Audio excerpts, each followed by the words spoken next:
So great artists they take a woman and they make her mindless, docile, a fantasy.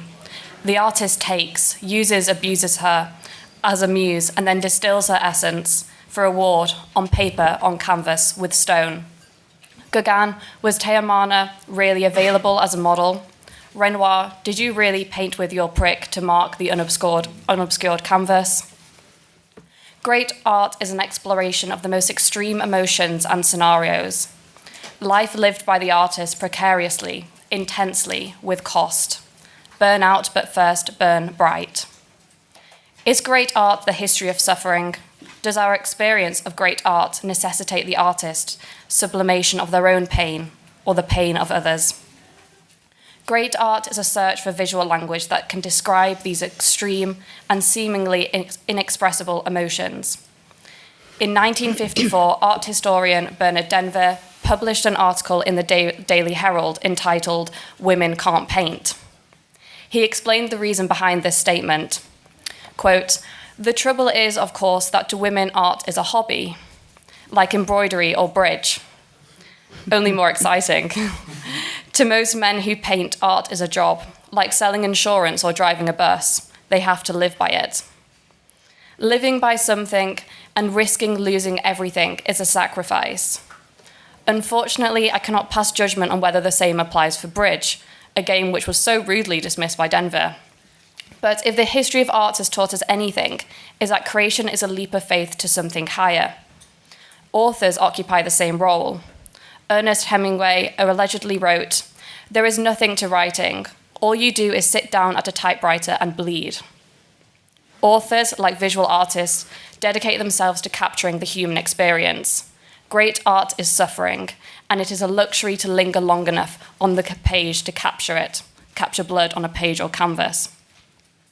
I know what you're thinking. How is suffering a luxury? Take Dostoevsky, for example, another great.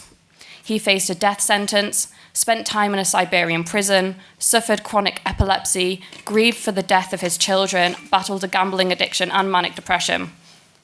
Yet his incomparable experiences inform many of his novels' most powerful scenes. Paradox fuels great art, darkness alchemized into bright creativity. This takes time, patience, and selfishness. Writing was Dostoevsky's means of resisting oppression. In Crime and Punishment, Raskolnikov cries out in critique of socialism. They believe that a social system that has come out of some mathematical brain is going to organize all humanity at once and make it just and sinless in an instant, quicker than any living process. The living soul demands life. The soul won't obey the rules of mechanics. The soul is an object of suspicion. The soul is retrograde. Dostoevsky pits the living nature of the soul, including its sinful or retrograde nature, against the ideological system that, in promising to make society just and sinless, will kill life itself. That leads us to the next question. Should we dismiss the notion of great art in pursuit of just and sinless or moral art? Postmodernists think so.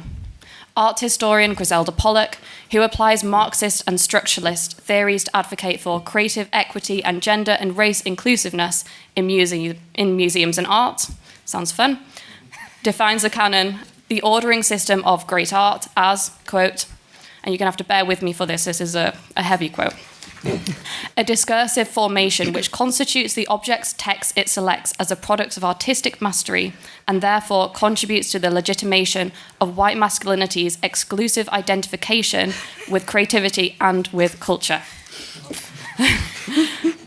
Taste, according to Pollock, can be manufactured to correct for inequity, much like the mathematical brain described by Dostoevsky, which kills life itself. Ideological art claims to pursue moral good. This is nothing new. Theorists in Victorian England believed that art could have a didactic function. Regional galleries could instruct laymen about proper behaviour. By refusing the great label, are we simply trying to regulate behaviour rather than taking a leap to ignite the human soul? I went to Frieze Art Fair last week.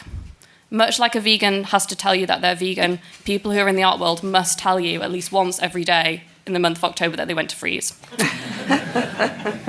For those who don't know, Frieze is an annual art fair held in Regent's Park, and it was described in The Spectator as, quote, a spectator sport where leggy blondes eye at wealthy collectors on the make. Alas, no wealthy collectors came my way. My legs aren't long enough. But on the way to Frieze, I did go to Frieze, I noticed a poster at the entrance that declared, endless good art. Endless good art. Ideological art can be good. Teach one to be good, depending on ever-changing fashions of what it means to be good. But great art is thrilling, unpredictable. It illuminates the darkness and light of the living soul. Good art endlessly comes and dies, but great art is the painful process of becoming.